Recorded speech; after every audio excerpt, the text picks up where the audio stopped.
Fala galera, sejam muito bem-vindos a mais um episódio da série Minha Mentoria com Anthony Jones, uma série onde eu mostro todos os exercícios que eu fiz para a mentoria de personagem com Anthony Jones, todo o processo que eu passei durante a mentoria. Então, no episódio anterior eu mostrei para vocês como foi que eu fiz esses personagens aqui, e agora eu vou contar para vocês qual foi a opinião do Anthony Jones sobre eles. Bom, ele olhou e ele continuou um pouco incomodado. Ele falou que eles estavam com muitas subdivisões. E ele falou uma coisa que me marcou muito. Ele falou que era como se que esses designs eram como se eles fossem preguiçosos.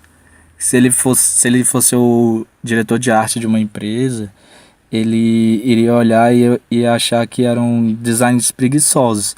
E foi uma coisa que me marcou muito quando ele falou isso, porque, como vocês sabem, eu me dediquei muito para fazer esses personagens, e eu botei muita energia para fazer isso, e eu vi isso foi uma coisa que me marcou muito. Então, ouvindo isso, eu decidi me dedicar ainda mais, e a solução que eu pensei foi pegar umas artes do Anthony Jones e estudar elas. E aí eu peguei essas 4 artes aí que vocês estão vendo e comecei a fazer cópias, né? E a minha ideia era tentar meio que descobrir um pouco mais, entender um pouco mais o processo dele de pintar. Porque eu tava pintando meus personagens e eu tava achando eles com... Eu não tava achando a pintura deles muito realista, sabe? Eu tava pintando eles e eles estavam com... A impressão que eu tinha é que eles estavam com um tom muito... de ilustração, assim, não muito realista, um pouco mais cartoon e tal. E aí eu decidi justamente copiar aqui as artes dele para tentar entender um pouco mais do estilo dele de pintura, pegar um pouco mais da técnica dele. Uma coisa que eu acho muito legal no processo de pintura do Anthony Jones é que ele é muito rápido e ele é muito eficiente. Com muito pouco esforço, ele consegue fazer as coisas ficarem bem realistas. E ele produz designs muito interessantes, com muito poucas pinceladas. Ele já faz coisas muito legais de você olhar, designs super interessantes e tal. E aí, conforme eu fui pintando, eu fui entendendo um pouco o processo dele.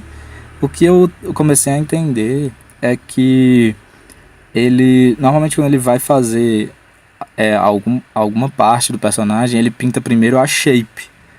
Ele desenha primeiro a shape com algum valor e depois ele vai trazendo uma transição de valor para aquela shape, para aquele volume. Ele desenha uma shape e depois ele vai trazendo a transição de valor para fazer aquela shape parecer tridimensional. E era isso que eu estava tentando reproduzir aqui. O legal também é que quando ele desenha essa shape, ele desenha do jeito mais rápido possível, com uma pincelada só, deixando o contorno desse shape, dessa forma, bem definido. Ou seja, ele não fica passando várias vezes. Quando você fica passando o pincel várias vezes, faz com que o seu contorno fique... Você perde um pouco do seu contorno. Você perde um pouco da silhueta dessa forma que você está criando. Então, conforme eu estava pintando e observando as artes dele, eu comecei a entender aos poucos essas coisas. No começo eu estava passando várias vezes, e aí depois eu comecei a perceber que se eu passasse uma vez só, eu conseguia ser muito mais eficiente com as minhas pinceladas, e eu conseguia ser muito mais rápido também. Outra coisa que eu estava tentando também prestar atenção era no design propriamente dito, né? Nas escolhas de design que ele faz. Quais são as escolhas que ele faz artisticamente que permite com que esses personagens dele passem uma ideia de que são feitos, são robóticos, feitos de metal, feitos de pedaços de máquina e tal.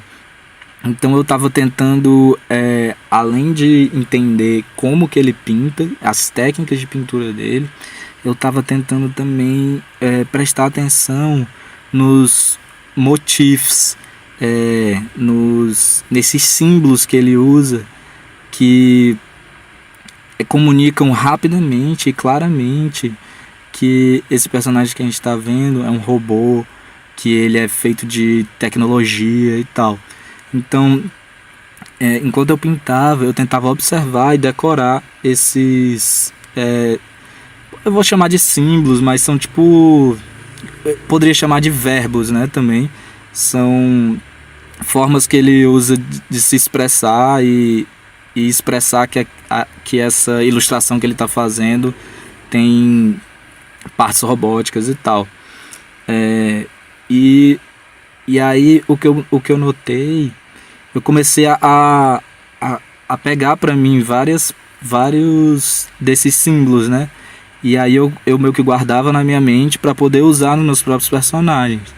Vocês vão ver no próximo episódio que eu vou mudar completamente a minha abordagem com meus personagens. Eu vou começar a usar uma abordagem muito mais parecida com o Anthony Jones e tentando aplicar todos esses conceitos que eu aprendi aqui durante esses estudos.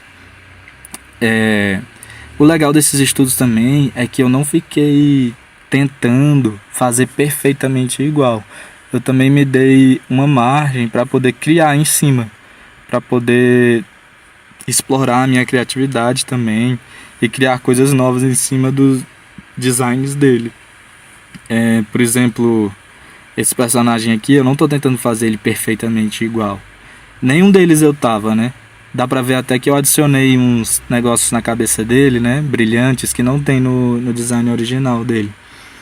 Então é isso, gente. Esse foi o resultado final. Esses foram os estudos que eu fiz. Eu aprendi muito fazendo esses estudos. E foi muito bom para os próximos exercícios da mentoria, para a criação dos meus próprios personagens. Esses exercícios foram muito bons para mim, porque eu aprendi muita coisa e consegui aplicar muita coisa nos meus personagens também. E a minha evolução foi muito grande só de fazer esses estudos. Vocês vão ver no próximo episódio. Então é isso, gente. Muito obrigado por assistirem o vídeo até agora. Se você gostou desse conteúdo, deixe um like aí embaixo. Se você acha que tem algum amigo que pode se interessar por esse conteúdo, compartilhe com ele, porque ajuda muito o canal. Não se esquece de se inscrever e assistir também os outros vídeos da série, onde eu explico todo o meu processo até chegar aqui neste episódio, durante a minha mentoria de personagem com Anthony Jones. Valeu, abraço!